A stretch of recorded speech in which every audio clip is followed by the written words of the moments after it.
নমস্কাৰ সকলোকে তোমালোকক স্বাগতম জনাইছোঁ মোৰ ইউটিউব চেনেললৈ। তো তোমালোকে যদি মোৰ ইউটিউব চেনেলটো ছাবস্ক্ৰাইব কৰা নাই দেন প্লিজ ছাবস্ক্ৰাইব কৰিবলৈ অনুৰোধ জনাইছোঁ। আজি আমি আলোচনা কৰিম প্ৰাচীন ইতিহাসৰ কিছুমান কুৱেশ্যন, যিবিলাক কুৱেশ্যন RRB NTPCত সদায় বছৰ সুধি থাকে। তো বলক আমি আজি দিনটো প্ৰথমটো কুৱেশ্যনলৈ গুচি যাওঁ।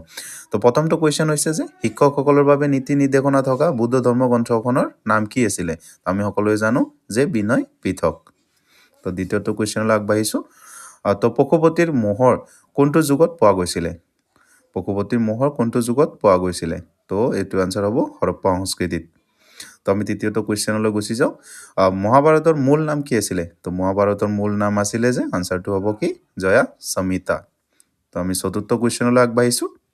চতুৰ্থ কুৱেশ্যনটো কি হিন্দু কেলেণ্ডাৰ অনুসৰি বুদ্ধ পূৰ্ণিমা কোন মাহত পূৰ্ণিমা তিথিত পৰে? তো আমি সকলোৱে জানো এইটোৰ আনচাৰ কি হ'ব বহাগ মাহ। তো আমি পঞ্চম কুৱেশ্যনটোলৈ আগবাঢ়িছোঁ। ঋগ্বেদত কোনগৰাকী দেৱতাক পুৰনন্দৰ বুলি কোৱা হৈছে? তো এইটোৰ আনচাৰ হ'ব কি ইন্দ্ৰ। তো আমাৰ নেক্সট কুৱেশ্যনটো হৈছে যে ধনুৰ্বেদ হ'ল যজুৰ্বেদৰ উপবেদ। ই কিহৰ সৈতে সম্পৰ্কিত? যুদ্ধ কৌশল বা মাৰাথাল স্কিল।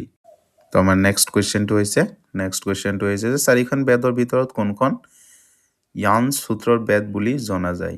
য়দুৰ বেদ। তো নেক্সট কুৱেশ্যনলৈ আমি গুচি যাওঁ। তো নেক্সট কুৱেশ্যনটো আমাৰ কি বৌদ্ধ ধৰ্মৰ প্ৰতিষ্ঠাপক কোন আছিলে? তো আমি সকলোৱে জানো যে বৌদ্ধ ধৰ্মৰ প্ৰতিষ্ঠাপক কোন আছিলে? গৌতম বুদ্ধ।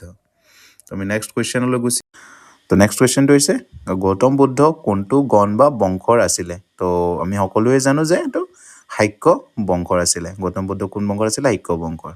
তো নেক্সট কুৱেশ্যনলৈ আহিছোঁ। গৌতম বুদ্ধৰ প্ৰকৃত নাম কি আছিলে?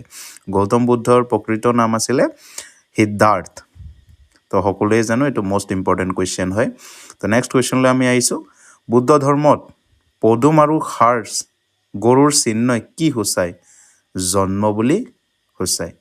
তো নেক্সট গৌতম বুদ্ধৰ পুত্ৰৰ নাম কি আছিলে? গৌতম বুদ্ধৰ পুত্ৰৰ নাম আপোনালোকে চবেই চাগে জানে কি আছিলে? উত্তৰটো কি হ'ব ৰাহুল। থেৰিগাথা নামৰ বুদ্ধ গ্ৰন্থখন কাৰ অংশ? তো আমি সকলোৱে জানো যে সুক্ত পিটকৰ অংশ। তো আমি নেক্সট কুৱেশ্যনলৈ গুচি আহিছোঁ।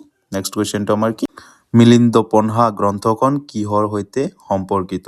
তো আপোনালোকে চাগে জানে এইটো আনচাৰটো কি হ'ব বুদ্ধ ধৰ্মৰ সৈতে সম্পৰ্কিত। তো নেক্সট কুৱেশ্যনটো কি বুদ্ধ ধৰ্মৰ কোনটো শাখা তান্ত্ৰিক ৰীতি নীতিৰ বাবে জনজাত? বজ্ৰয়ান। কি বজ্ৰয়ান আনচাৰটো হ'ব। নেক্সট কুৱেশ্যন আমি চাওঁ।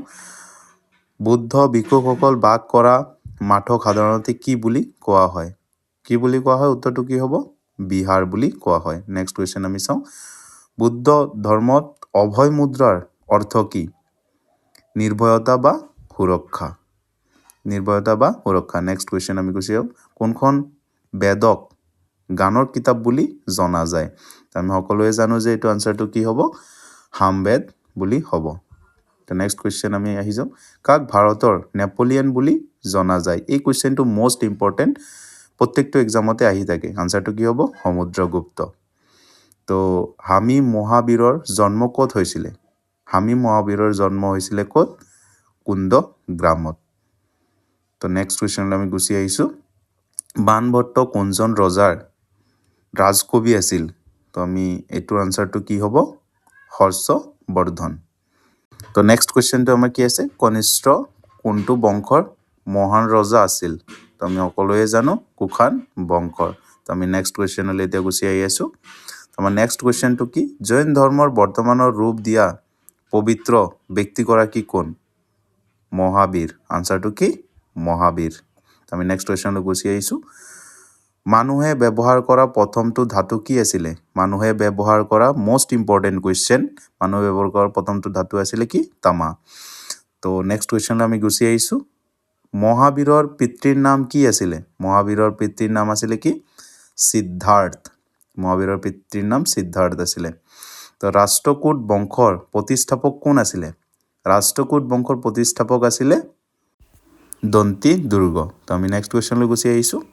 অদন্তপুৰী বিশ্ববিদ্যালয়খন কোনখন ৰাজ্যত অৱস্থিত? অদন্তপুৰী বিশ্ববিদ্যালয়খন কোনখন ৰাজ্যত অৱস্থিত? মষ্ট ইম্পৰ্টেণ্ট কুৱেশ্যন হয় বিহাৰত অৱস্থিত। তো পাল সাম্ৰাজ্যৰ প্ৰতিষ্ঠাপক কোন আছিলে? পাল সাম্ৰাজ্যৰ প্ৰতিষ্ঠাপক কোন আছিলে? গোপাল।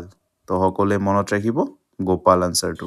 গৌতম বুদ্ধৰ জন্ম ক'ত হৈছিলে তো one of the most important question ক'ত হৈছিলে লুম্বিনী তো আশা কৰিছোঁ আপোনালোকৰ ভিডিঅ'টো ভাল লাগিছে আৰু ভিডিঅ'টো ভাল লাগিলে প্লিজ ছাবস্ক্ৰাইব কৰিব